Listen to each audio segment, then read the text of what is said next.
I revealed to everyone at the company party that my wife's lover was the boss. And then, with the glass of champagne still in hand, I announced the divorce there, in front of everyone. There were no screams, just a dry, prolonged silence, as if time had stopped. She tried to explain herself, the boss tried to look at me as if he had some moral authority, but I had had enough.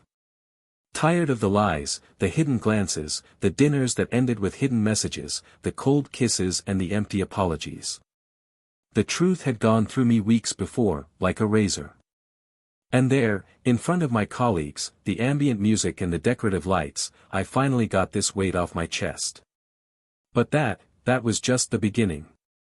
No one imagines how much betrayal can rot someone inside until they face it. First comes the subtle, almost invisible distrust. A different perfume that lingers on her clothes. A fake smile when your cell phone vibrates. A touch of guilt in her eyes when she asks if I'm going to work late. And I was putting these pieces together like a fool, trying to put together a puzzle that I didn't even want to exist. Because the truth, when it starts to show its face, is difficult to face. But I faced it. And not only that. I prepared every step of my revenge with the precision of a surgeon. She didn't know that I knew. Neither does he. But I knew everything. The irony? He was my boss. The man who smiled at me every day, who patted my shoulder with an air of cheap superiority, who praised my dedication to my work. I smiled back, of course. Because in this game, whoever despairs first loses. I watched them both slowly burn in the very fire they lit. She started coming home later, putting on more makeup to meet friends, and he started calling me more frequently for private conversations, perhaps trying to probe how much I knew. But I knew how to be cold. I supported it. And while they became entangled in their own web of lies, I documented everything. Photos. Videos. Messages. Bank records. Location tracking. Nothing escaped. What they didn't know was that the company's funds were being used to pay for trips, dinners and gifts. All with my name involved, as if I were the useful idiot in the story. But I'm not the idiot. I was the husband. I was the exemplary professional. I was the man who believed in love, until it was ripped away from me as if it were worthless. So, I stopped being all that. I became the judge. And the trial would be public. The company's holiday party was the perfect place. She was there, beautiful, radiant, as always. And so does he. Dispensing smiles, handshakes, giving his speeches about corporate family. Meanwhile, I drank slowly. Each sip preparing the moment. When I got the microphone, no one expected it. Some even smiled thinking I was going to make some pathetic toast. But no. What I did was expose the truth with the calm of someone who no longer owes anything to anyone. He said he was there to celebrate, yes, the end of a cycle. The end of my submission. Of my naivety. From my wedding. And before leaving, I would like to give a special thanks to the boss, who was not only good at manipulating numbers and people, but also at seducing subordinates' wives. Silence fell like a collective punch. I saw faces contorting, colleagues exchanging glances, others trying to hide their embarrassment. She, pale, dropped the glass and it shattered on the floor. He tried to say something, but the words didn't come out. He walked forward with his chest puffed out, as if he wanted to intimidate me. But I didn't back down. The time for swallowing frogs was over. The time to bow your head is over. I looked him in the eye and said, quietly but firmly, "You're going to need a good lawyer." And quickly. Because I had already started an audit with the company's board days before. An audit with evidence. Evidence that he embezzled money from the company to fund that betrayal. Evidence that would ruin his career. Your reputation. And hers? Hers was already destroyed with me. They didn't know that the tickets to Paris, the 5-star hotel, the luxurious gifts bought on the company card were all registered. That every expense had been tracked. That every call made outside business hours was documented. That even the deleted emails had been recovered. She cried. He begged me to talk alone. That this could be resolved at home. He, sweating, even tried to change the game, call me paranoid, unstable. It was at that moment that I took the copy of the audit report out of my pocket and threw it on the glass buffet table. Unstable? I asked. You have no idea how stable I had to be to endure this in silence. And I turned around, walking through the hubbub. I heard footsteps behind me, but I didn't look back. The consequences were quick. He was removed days later. The scandal spread like wildfire. Investors pulling out, reputations shattered. She tried to look for me. He sent letters, messages, appeared in front of my building. He claimed regret, saying it had been a mistake. A moment of weakness. But there is no weakness that justifies betraying someone who chose you every day even when love was already hurt. There is no mistake that justifies dishonoring a years-old story for nights of inflated ego. The most ironic? She always complained that I was absent, that I worked too much, that I didn't pay attention. And yet, the man she left me for was the very symbol of what she claimed to hate. Rich. Arrogant. Married to work. Maybe that was what attracted her, power. And in the end, it was that same power that crushed her. Because he never loved her. She found out the hard way that it was just a distraction. An escape valve. When the scandal broke, he was the first to cut off contact, to deny everything, to pretend that she had seduced him. He threw her to the lions to try to save his own skin. What about me? Well, I followed. Sore. But clean. I rebuilt my life. I rediscovered the value of my own presence.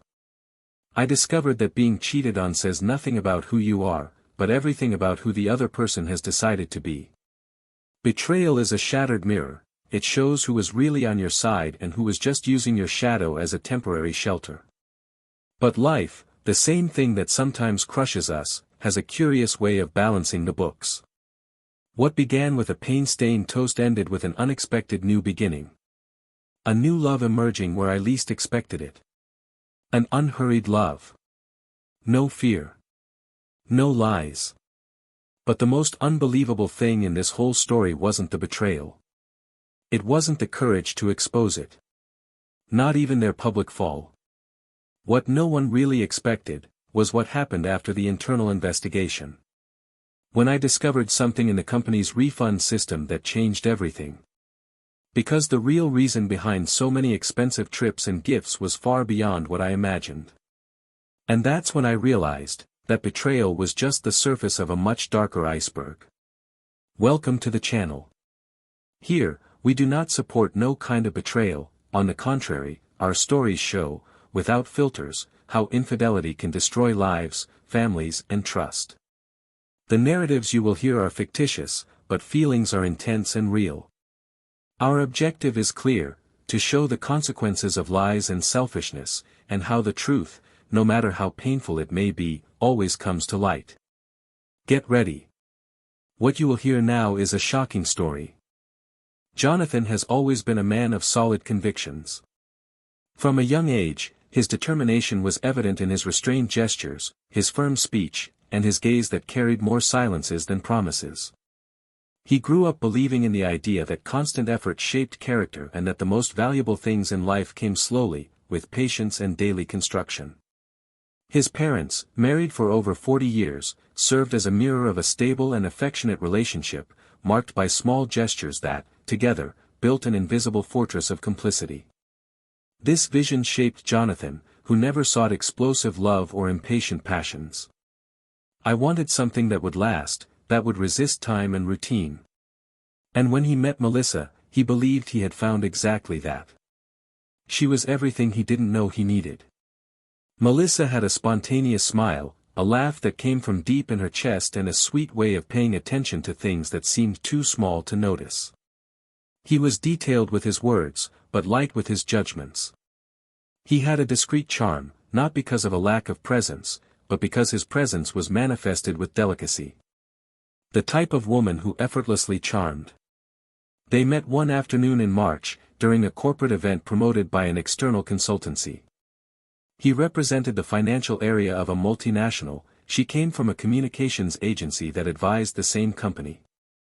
The two were assigned to a group dynamic that involved resolving a case of reputational crisis. They laughed, challenged each other, differed in ideas, but at the end of that afternoon, they were on the same side of the table, and something there, in the way their eyes met in the last coffee before saying goodbye, made it clear that this would not be the last time. The relationship blossomed naturally. There were no games, no distances planned. It was all very simple, direct, comfortable. Jonathan, methodical and rational, found himself involved with an emotionally available woman, who was not intimidated by the weight of the words, love, and future. Melissa, on the other hand, found a safe haven in Jonathan, someone who didn't make her feel like she needed to prove herself all the time. It was possible to be vulnerable, it was possible to be authentic. The two built their relationship like someone planting a tree, digging the earth patiently, watering carefully, trusting that time would do the rest. The wedding took place 2 years later. It was an intimate ceremony, with close friends and family. Nothing grand, but all very true. Jonathan made sure to organize a surprise. At the end of the party, he gave Melissa an envelope with tickets for her dream trip, a whole week in Tuscany, visiting wineries, medieval villages and small hidden restaurants that she loved researching. Melissa cried, and he knew in that instant that he was exactly where he was supposed to be. The world could change, crises would come, difficulties too, but if they were together, they could weather any storm. Life as a couple began full of rituals. Every Wednesday night, they had a commitment to have dinner out, even if it was at the restaurant on the corner. On Sunday mornings, they would go for a walk together in the park. They had long conversations, watched the same films dozens of times, discussed projects, laughed at inside jokes. They had their own codes, shared quirks, comfortable silences. The house was a reflection of this love: bright walls, books scattered around, framed photos of trips and special moments. There was no luxury, but there was history in every corner. Jonathan worked a lot. The company where he worked as a financial analyst was growing, and with that, his responsibilities increased. The pace was intense, the goals were ambitious, and he gave himself body and soul. He liked what he did, he felt useful. Melissa, in turn, had been promoted to the company's communications and events coordinator. A role that required creativity, attention to detail and, above all, presence. Organizing corporate events, managing teams, dealing with suppliers, all of this kept her on the move. There were busy days, busy schedules, and often the only time together was that brief meeting at the end of the night, when the two went to bed tired, but still exchanged affection, a goodnight kiss and a whispered, "I love you," in the dark. As the years went by, they began to realize what every couple realizes: love doesn't last on its own. It takes constant work, mutual effort, intention. There were moments of distance. She wanted to talk about feelings, he was too exhausted for that. He wanted peace, she was electric after a successful event. Small frustrations began to accumulate, not like insurmountable barriers, but like constant noises that, if left untreated, could become walls. Still, they didn't stop loving each other. They didn't stop trying. They took weekend trips, planned home renovations, dreamed of children. The two were seen by everyone as the model couple. Friends commented on how they always seemed aligned, how beautiful it was to see the way they respected each other. In the professional environment, the two also stood out, but they knew how to separate work and personal life very well. Jonathan was reserved, little given to intimacy with colleagues, but extremely respected. Melissa, on the other hand, moved easily between departments, had a captivating energy and a natural diplomacy that made her beloved by everyone. It was precisely Melissa's professional rise that brought new challenges. From the moment he began to lead more visible events, he began to have frequent contact with the company's senior executives. Strategic meetings, short trips, formal lunches. Jonathan, although he trusted her, still felt some discomfort. It wasn't jealousy, it wasn't insecurity, it was something more subtle, a muffled intuition, a feeling that something was changing. He preferred not to give vent to this. He concentrated on work, on the household finances, on plans to buy a new car, on bills, on meetings. Avoided conflicts. Always avoided it. Melissa, on the other hand, seemed more distant at times. She arrived home silent, deep in thought, saying she was tired. Other times, she arrived excited, talking about the new project she was developing, the positive feedback she had received. Jonathan listened, smiled, supported. I never wanted to be an obstacle to her success. I admired his competence, his strength. But deep down, something escaped him. She seemed to live in two parallel worlds, home and work, and he was beginning to feel like he was only present in one of them. Still, they kept trying.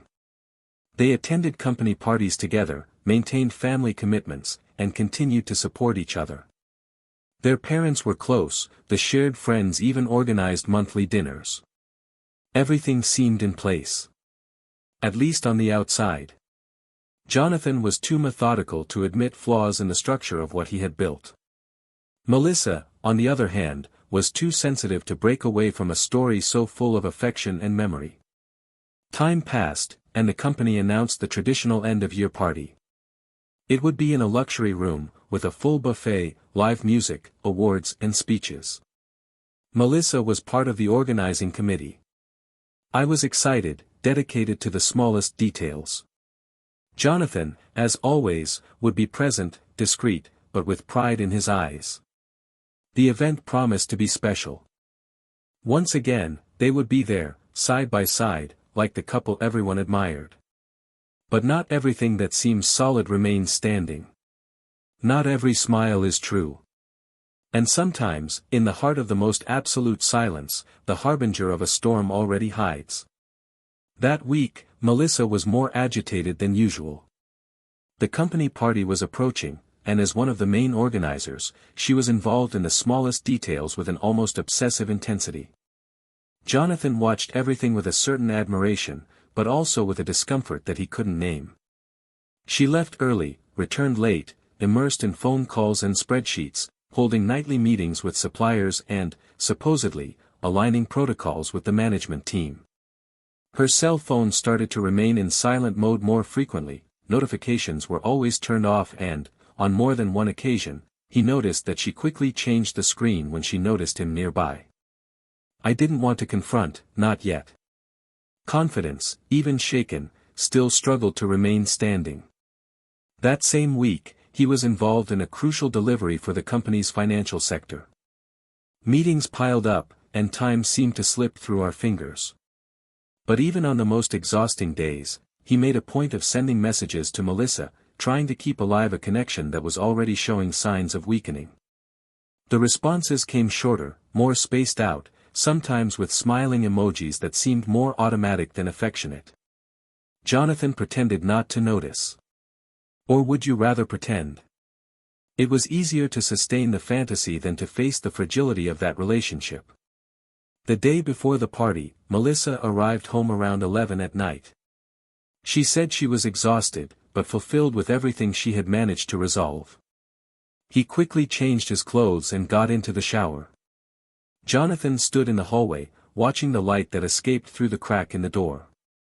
He felt like an intruder in his own home, as if he were trying to decipher someone he didn't already know. When she came out, her eyes were red, and she claimed tiredness. He believed, or wanted to believe. She lay down facing the other side, and he spent long minutes staring at the ceiling, in silence, trying to remember at what exact moment they had started to move so far apart. The next morning, the atmosphere was excited. Melissa was radiant, wrapped in an elegant dress, makeup impeccable, her hair tied to pinpoint perfection. Jonathan praised, sincerely, but she responded with a shy smile and looked away. In the car, the conversation was brief, almost mechanical. He tried to start a conversation, but she seemed distracted, responding in monosyllables, as if she were already somewhere else. When they arrived at the party location, she immediately walked away to sort out final details, leaving him alone for almost half an hour. When he returned, he brought with him 2 colleagues from the board, including an older man, with a firm posture and a low voice, whom Jonathan already knew by sight, but with whom he had never had any direct interaction. She quickly introduced them, and the man greeted Jonathan with a firm handshake and a smile too polite to be genuine.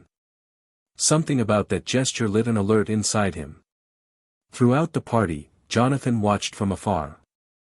Melissa moved between the tables, laughing, hugging colleagues, making comments in her boss's ear with a familiarity that seemed too natural. Several times, the two would move away for more reserved conversations, and although this was justifiable given the position they both held in organizing the event, there was something there that deeply bothered him. The way she touched his arm, as if intimacy had been consolidated. The way he looked at her, not with the respect of a superior, but with the barely contained desire of someone who feels free to invade territories that don't belong to him. Jonathan tried to rationalize. He attributed everything to his own insecurity, to the accumulated emotional overload. But every detail became an invisible needle stuck in his chest. I tried to talk to colleagues, smile, appear present, but my head revolved around those gestures, those looks. The pieces of a puzzle he never wanted to put together were starting to align themselves.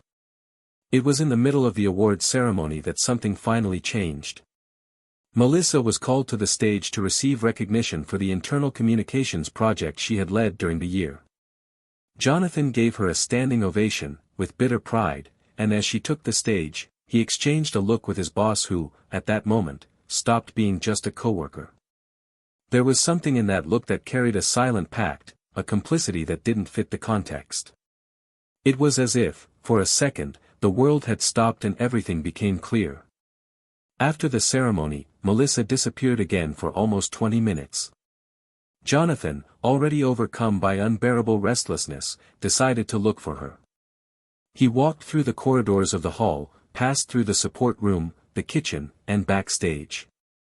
And then, turning a corner near the building's side entrance, he saw a scene that would change everything. Melissa, her eyes shining with excitement, held her boss's face with both hands while she said something low, intimate, too intimate. His face was glued to hers, and the tone was too low to be institutional. Jonathan took 2 steps back, without being seen. The world was spinning. The sounds of the party, previously muffled, now seemed distant, as if he were submerged. He stood there for seconds that seemed like hours, unable to decide whether to move forward, turn back, scream, or implode. He returned to the hall like a ghost. He took another glass of champagne, although he knew that any taste would be lost among the bitterness that invaded his mouth. He began to observe, but now with different eyes. Every gesture, every laugh, every touch between them now had a new interpretation. The layers of deception were slowly revealed, like paint being washed off a canvas. And then, in an impulse born from the depths of pain, he decided he wouldn't wait any longer. He returned to the car, took out a small folder hidden under the seat, where he kept documents that had accumulated over the last few weeks. Copies of records, internal reports, extracts, notes made after each suspicion. There were no certainties yet, but there were signs. He needed more than a confrontation, he needed confirmation. Jonathan returned to the party and spent the last hour preparing for a silent battle. He waited for the right moment. When the boss took the stage for the final speech, thanking the team for the year and praising everyone's commitment, including the communications team, Jonathan stopped listening. His eyes were on Melissa, who was smiling in the audience as if nothing in the world was out of place. And that's when he took the microphone. With a firm step, he took it from the boss's hands, who was still trying to maintain control of the situation, not knowing what was coming. And then, with a confident voice and without hesitation, Jonathan said that there was something that needed to be clarified before everyone toasted the end of the year. He said he felt deceived, betrayed not just as an employee, but as a man. He said that appearances are fragile and that often, behind compliments and smiles, relationships built on disloyalty are hidden. And looking directly at his boss and Melissa, he announced that he was asking for a divorce. The entire room fell into a funereal silence, interrupted only by the dry sound of the glass that slipped from Melissa's hands, shattering on the floor. She tried to get up, tried to say something, but her throat didn't respond. The boss tried to get closer, saying that this was not the time or the place, but Jonathan had already decided, this was the time, and this was the place. He walked off the stage without looking back, with the briefcase firmly under his arm, knowing that this was just the first part of what would come next. He knew there was still something much bigger hidden, something he had barely imagined. But now, there was no turning back. And what he was about to discover would make everything even more devastating. The next day dawned heavy. Jonathan had left the hotel at 7 in the morning, without responding to any of Melissa's dozens of messages. He didn't come home, he didn't tell anyone. The folder with the documents remained on the passenger seat, intact, as a physical reminder of the destruction that was no longer emotional, but real. On the cell phone, the screen displayed missed calls from her and from an anonymous number that he knew very well. He stopped the car in front of the company building, but did not enter. He stood there, watching the glass facade reflect the cloudy sky, and realized that he no longer felt angry. What remained was a cruel silence, as if everything had been emptied from within. Marriage, respect, the illusion of stability, everything was now a closed file. The only thing left was to understand why. And this answer, he knew, was hidden in what he had been investigating without knowing exactly what he was looking for. There was something wrong with the numbers. Jonathan has always had a keen eye for detail, and in the weeks leading up to the party, he noticed inconsistencies in the boss-approved reimbursement reports. Small disagreements, vague justifications for high expenses, transactions recorded as representation costs that had no connection whatsoever with the company's real projects. It wasn't just about dinners or lodging. There were payments in foreign currency, remittances to accounts with names not registered in the company's official system, and most importantly, there was a pattern: all expenses were linked directly or indirectly to commitments in which Melissa was also present. What seemed, at first glance, just a personal issue, now took on much more complex contours. Jonathan decided to go to the main office. I knew that at that time there would be less movement and that I would be able to access files that, in theory, were restricted to senior management. He had enough access, thanks to his position, and he knew exactly what to look for. When he arrived, he went directly to the internal server and accessed the corporate reimbursement master spreadsheet. He separated all the expenses incurred with the boss's executive card in the last 8 months and cross-checked them with the event attendance reports. The correspondence was frightening. On at least 7 trips, Melissa was a member of the support team, even in events that did not require the presence of communication. More than that, 2 of these trips didn't even officially happen. The events were cancelled for logistical reasons, but reservations were maintained and paid for. And when he pulled out the lodging receipts for those specific days, the impact hit him like a dry punch to the gut. In one of the accommodations, there was a proof of consumption from the minibar, signed by Melissa. In another, a spa voucher signed in the boss's name, but registered under the room number that also appeared in her name. This wasn't just a case of infidelity. It was a case of corporate bad faith, of misuse of resources, of fraud disguised under the guise of institutional travel. But what really left him breathless was the last file, hidden in a subfolder that could only be accessed with specific authorization, which he only managed to obtain thanks to an administrative oversight by the sector secretary. An internal reimbursement document, not finalized, but already completed and saved as a draft. It was a cost sheet for a trip to Paris, scheduled for 2 weeks from now, with expenses of more than €20,000, accommodation for 2 people, gala dinner, museum tickets and an appointment in Melissa's name for a jewelry store. Jonathan read, reread, and finally understood, it wasn't just an extramarital affair. It was a relationship financed with the company's money. And he, for months, had been used as a shield, as a facade, as a useful idiot in a corporate romance nurtured in the shadow of his trust. He left the building with his hands sweating, his heart beating in a disorderly rhythm. He called Melissa. She answered on the first ring, with a choked voice, asking where he was, if they could talk, saying that nothing was as he imagined. He asked her to go to the park where they used to walk on Sundays. She accepted without hesitation. He arrived before him, sat on the wooden bench in the shade of the same tree where they used to share coffee and plans for the future.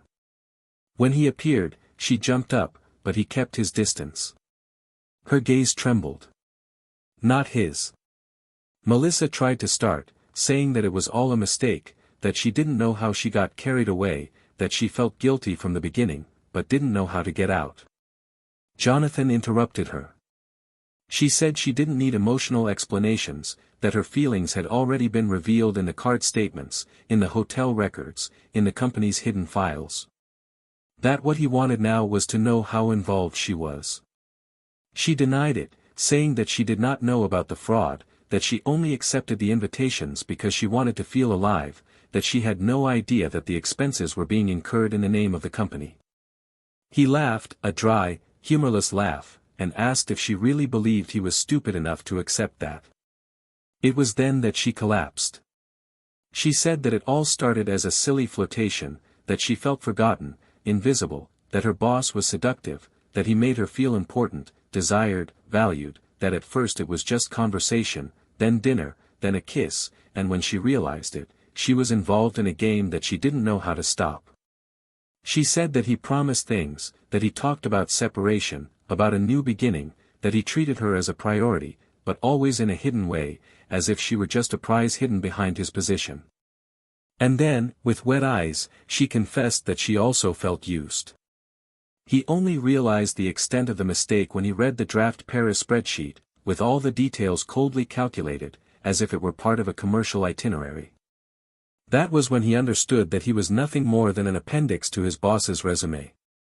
Jonathan listened to everything without interrupting. When she finished, he asked her if she still loved him. Melissa hesitated, and that was enough. He said he didn't need to hear anything anymore. That the divorce process had already started, and that in the next few weeks, the lawyers would get in touch. He also said that he had delivered a copy of the documents to the company's internal auditors, and that a meeting with the board would be scheduled soon. Melissa widened her eyes, saying that this would destroy everything, that he didn't need to do that. Jonathan replied that he was not the one who had destroyed anything. That he was just revealing what had been rotten for a long time. That night, the boss was summoned by the board to an extraordinary meeting. It didn't appear. The news spread quickly through the corridors. The following day, the specialized media reported that the company was conducting an internal investigation into possible financial deviations in senior management. Melissa, although not yet officially involved, was temporarily removed until the investigation was completed. Jonathan didn't return to the office. I was in another place. In peace, perhaps. Or just relieved that he no longer had to carry the weight of a lie that wasn't his. But what he still didn't know was that in the middle of that tangle of numbers, there was a strange name, an account registered in a country that he never imagined could have a connection with that universe. And it was exactly there, in that apparently insignificant fact, that the true epicenter of everything was hidden. Because the betrayal he knew, was not yet the greatest. Time no longer had the same rhythm for Jonathan after that afternoon in the park. The days seemed to drag by in silence, as if the world was slowly reorganizing itself around the shards he had left behind. For the first time in many years, he allowed himself to get away from everything, routine, rigidity, obligations. He asked for temporary leave from work, bought a ticket to a place he didn't know and where no one knew him, and left without making plans, without informing friends, without leaving a trace. He needed to be far away to understand what was left of him, of the man who had believed with so much faith in something that, in the end, was a castle built on quicksand. The scandal that engulfed the company after the accusation made the former boss's name circulate on finance websites as a shameful example of mismanagement. The press was investigating, the scenes were buzzing, and directors were rushing to save what was left of the company's reputation. Melissa didn't give any more news. At least not directly. The messages stopped days after the confrontation. She had understood that any attempt at rapprochement would be futile. Jonathan took refuge in a small village on the edge of a lake, where mornings began with fog and coffees were accompanied by silence. I spent my days reading, walking along unfamiliar trails, trying to relearn how to listen to my own breathing. Little by little, the resentment turned into a strange kind of serenity. It still hurt, yes, but now there was space for the pain, without having to hide it under commitments or automatic smiles. He knew there was still something to be resolved. That foreign account, found in his former boss's reimbursements, never left his mind. It was a discreet account, with unusual movements, in amounts that did not match the company's usual expenses. The name linked to the account was a strange, European surname that he didn't immediately recognize. But there was something familiar about the structure of the documents. A subtle detail that, at first glance, seemed irrelevant. It was on a cloudy morning that he decided to investigate. He connected to the company's old system with the login that still worked, navigated to the external finance department files and started cross-referencing data. And then, he found it. A document that involved the purchase of high-cost media and advertising equipment, approved months before by a committee made up of 3 directors. One of these names he already knew. The other 2 surprised him. One was a newly hired director, the other was Melissa. Jonathan stood still. As if her name on that spreadsheet had the power to bring him back to a point before his marital betrayal. The question now was no longer about what she had done to her former boss, but what she had done to the company. There were items signed by her authorizing large transactions, which were then connected, in a subtle way, to that account abroad. It was as if, behind the emotional facade of betrayal, there was a cold, planned architecture, where feelings were just minor pieces in a much bigger game. Jonathan felt his hands shake. That changed everything. I needed more proof. He anonymously hired a forensic consultant specializing in international financial tracking. He sent the documents under a fictitious identity, explaining that it was a corporate investigation. The professional, discreet and experienced, responded a few days later with a complete report. The account had been active for more than a year, and in the last 8 months, it had received amounts that, combined, exceeded €500,000. The transfers were disguised under different names, but the origin was always the same, a shell company registered in the name of a third party, who, after more detailed investigation, was identified as Melissa's cousin. Jonathan had to go out for a walk. The cold wind hit your face and it hurt like a punch. Not only had she betrayed her marriage, she had used the company as a stepping stone to something even dirtier. They were all involved. The boss, the Orange Company, the cousin.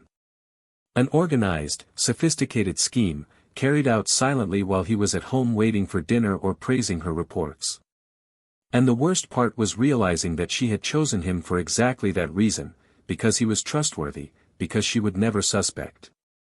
Because her gaze, when she looked at him with love, perhaps had never really been sincere. He needed to face her again. He returned to the city the following week. The scandal had gained strength. The former boss had disappeared from the map, and the company was under external audit. Melissa was now officially away and was awaiting a formal summons to provide clarification. Jonathan didn't wait. He sent a dry message, "I need to talk to you. Today. In person." She responded with a simple, "Tell me where." They met in a discreet restaurant, where the silence of the tables seemed to protect the most delicate conversations. Melissa arrived first. She was haggard, without makeup, her face tense, her eyes sunken. When Jonathan entered, she stood up, but he gestured for her to stay seated. He sat down opposite her without greeting. He just opened the folder and pushed the report into the center of the table. She looked. He leafed through the first few pages. "I didn't say anything." Until it arrived at the bank transactions graph. His shoulders slumped. And then he spoke in a barely audible voice, "Do you know everything?" Jonathan replied in a steady voice, "Almost everything. I just don't know why." Melissa was silent for a few seconds. And then, it began. He said it all started when she realized that, even with her professional success, she still earned less than men in similar positions. That recognition always came with a "but," that the ceiling was invisible, but very real. That her former boss came to her saying that she deserved more, that he could help her build something great, to have what others already had automatically. That at first she resisted, but then she saw an opportunity. He said he hated what he did, but at some point, it stopped looking like a crime and started looking like merit. He said the money was just part of symbolic compensation for all the years of being undervalued. That perhaps, deep down, she was also driven by revenge. Not against Jonathan, but against the system. Against the limits that the world had imposed on her. Jonathan listened to everything without interrupting. And in the end, he said, "You destroyed everything you built with your own hands." She agreed. She said that she knew, that she was ready to pay, that she would not escape responsibility. He asked for forgiveness, not for what he had done to the company, but for what it had done to him. She said she would regret every day having lost the man who respected her most. Jonathan stood up without saying anything else. He walked to the restaurant door, and before leaving, he looked back one last time. She didn't cry. But his eyes were watery with something that wasn't just pain. It was the weight of an abyss dug by choice. That night, Jonathan came home and spent hours in front of the mirror. Looking at each other. Trying to understand what part of himself still belonged to that past. When he finally lay down, he felt lighter. For the first time in a long time, I no longer had doubts. The truth hurt, but it was yours. And now, I could start over. But there was still one piece of the puzzle that hadn't fallen into place. A piece that would appear where he least expected it. And when it appeared, it would forever change the course of everything. Jonathan returned to the apartment as if returning to a space he no longer called home. Nothing there had changed, but everything seemed different. The walls were in the same place, the furniture was exactly where it had been left, the photos were still framed in the hallways, but something essential had been irreversibly broken. It was like walking through the rubble of a life that was no longer yours. The voices that once filled that space now echoed distantly, as if they belonged to other people. There were no more whispered dialogues at dusk, nor plans drawn up in the silence of the night. Time had come to a halt inside that space, and he knew that staying there for much longer would mean feeding the ghosts. He started packing his things the next day. He did this calmly, without rushing, without fury. It was an almost ceremonial process, a kind of silent farewell to everything that had once been. I separated books, put away clothes, left objects on the bed, trying to decide what to take and what to leave. Some pieces seemed too heavy to continue traveling, not because of their volume, but because of the memory they carried. He found an old box with letters that Melissa had written to him in his early years. Read one. Then another. And then he put them all in the bottom of his suitcase. I wasn't ready to destroy anything yet. I just needed distance. As he was organizing himself to leave, an unexpected message arrived. It was from an unknown number, short and direct, "We need to talk.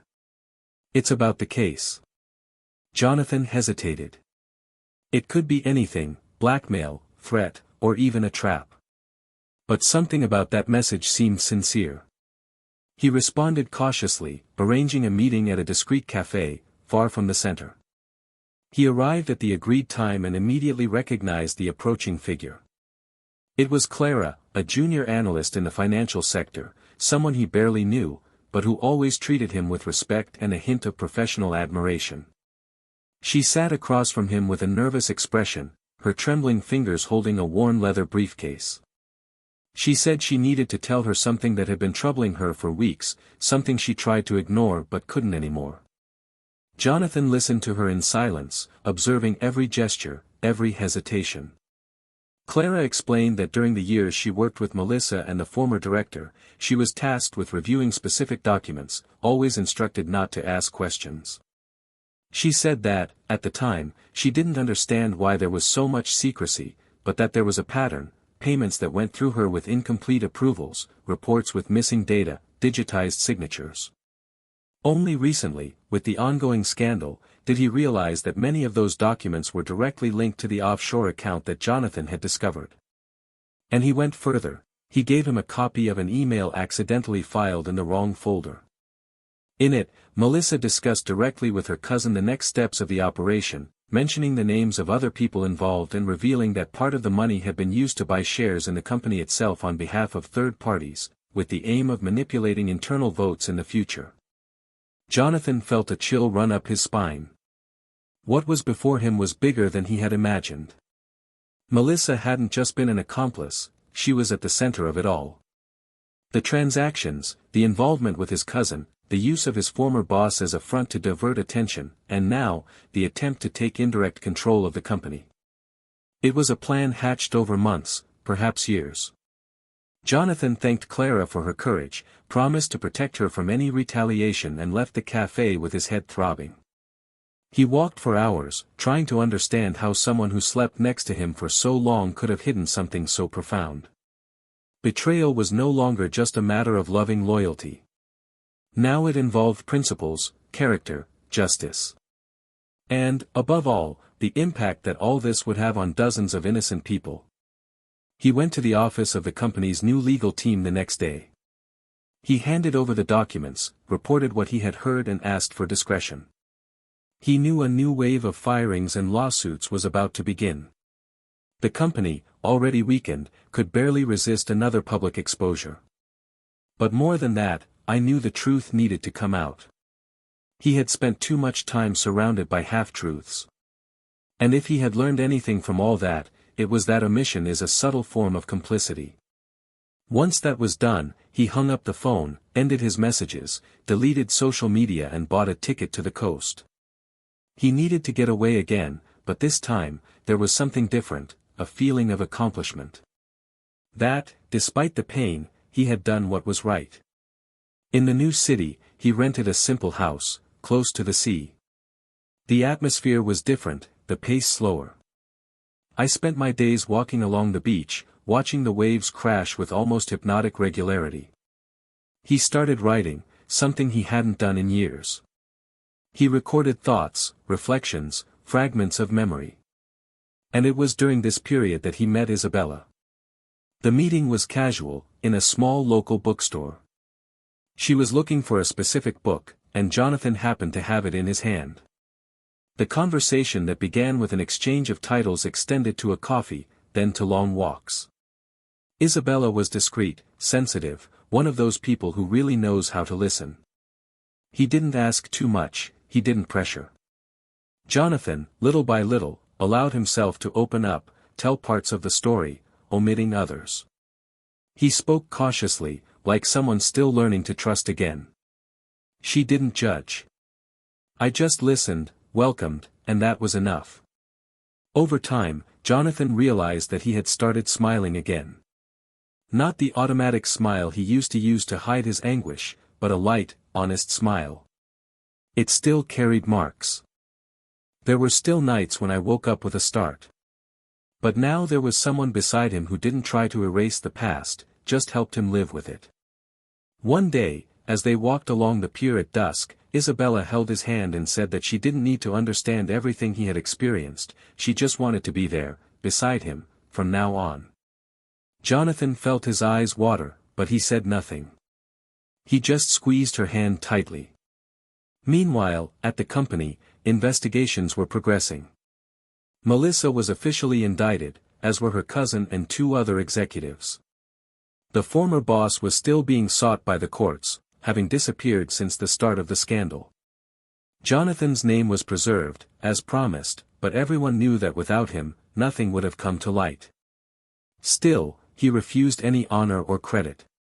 He didn't want to be remembered as the man betrayed, nor as the hero who dismantled a corruption scheme. I just wanted to move on. But before he could close that chapter, one last call arrived. It was Clara's, again. She was being pressured by the defendant's lawyers not to testify. They tried to bribe her, offered money, silence, protection. Jonathan, without hesitation, returned to the city. He met with the company's lawyers, presented new evidence, and guaranteed legal protection for Clara. And, more than that, he went to court to see the start of the process. He sat discreetly in the back row and watched Melissa enter in handcuffs, her face pale, her hair tied up. She saw him. He stopped for a moment, and then lowered his eyes. There was no more hate. There was no more pain. There was just an abyss between two people who, one day, loved each other with everything they had. But now, they were heading in opposite directions, each carrying their own choices. That would be the last meeting. Jonathan left the courtroom with a calm heart. Not because he had won, but because he had resisted. Because, despite everything, he did not allow himself to be destroyed. Because in the end he found the strength he didn't know he had. And now, I could finally start over. But life, with its sharp irony, still had one last piece to reveal. And it would come from where he least expected it. The court remained silent when the judge read the first sentences, as if that space knew the gravity of what was sealed there. The corporate scandal, which had begun as a rumor hushed up by interests, now took concrete form on letterhead, signatures and definitive punishments. Melissa was sentenced to 6 years and 8 months in prison for fraud, money laundering and collusion in the embezzlement of business funds, with the right to progression only after serving a third of the sentence. His cousin, directly involved in international financial transactions, received an even greater sentence. The former director, after months on the run, was captured at the border trying to leave with a false identity and, despite being the most exposed face of the scheme, he was unable to support a version that would save him. In the end, everyone involved was judged, and the consequences fell like an inevitable collapse, dragging down reputations, careers and futures. What they had built with intelligence and cunning collapsed into public, painful, irreversible ruin. Melissa didn't cry when she heard the sentence. Sitting, dressed in the beige prison uniform, she kept her gaze fixed on a non-existent point ahead. The lawyer next to her tried to comfort her with a whispered sentence, but she didn't respond.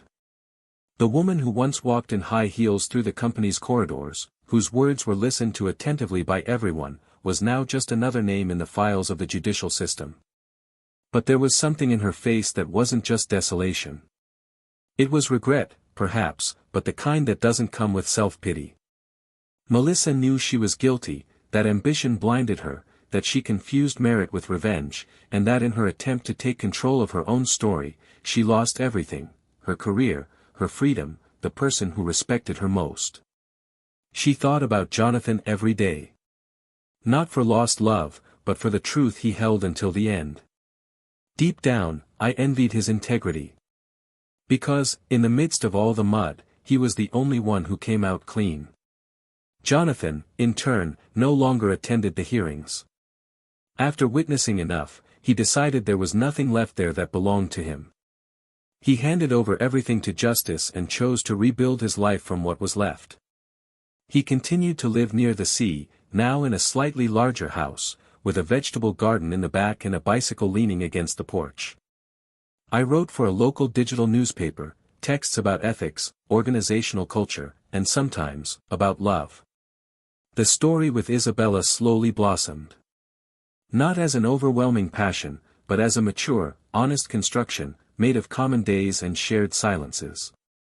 She didn't demand answers about the past, and he, in turn, learned to trust again. I didn't idealize, I didn't expect perfection. But I recognized something rare there, tranquility. Something that, after so much turmoil, was all he wanted. One morning, when he opened his email, he received an unexpected notification. A request for authorization to publish his name in a book that would bring together major cases of corporate scandals. His name would appear as the whistleblower responsible for revealing one of the biggest internal schemes in recent years. Refused. He requested anonymity. He said he was not part of that story to be remembered as a hero. He didn't want glory. I wanted peace. He wanted to continue waking up next to someone who looked him in the eyes without hiding secrets behind words. He wanted to feel worthy not only of what he built, but of what he endured. And in that new chapter of his life, he felt like he could finally breathe deeply without feeling pain. Clara, the analyst who dared to break the silence, was promoted. Not as a favor, but on merit. Her courage gained everyone's respect, and even in the midst of the company's restructuring, she became a reference for rectitude. She was transferred to another sector, where she now worked in compliance, precisely monitoring the type of error that almost destroyed the organization. She and Jonathan maintained sporadic contact. Email exchanges, brief messages, sometimes a call on important dates. A friendship based on respect and something that only those who have been inside the hurricane understand, the weight of having done the right thing when it was easier to remain silent. The months passed, and with them, the traces of that story gradually disappeared.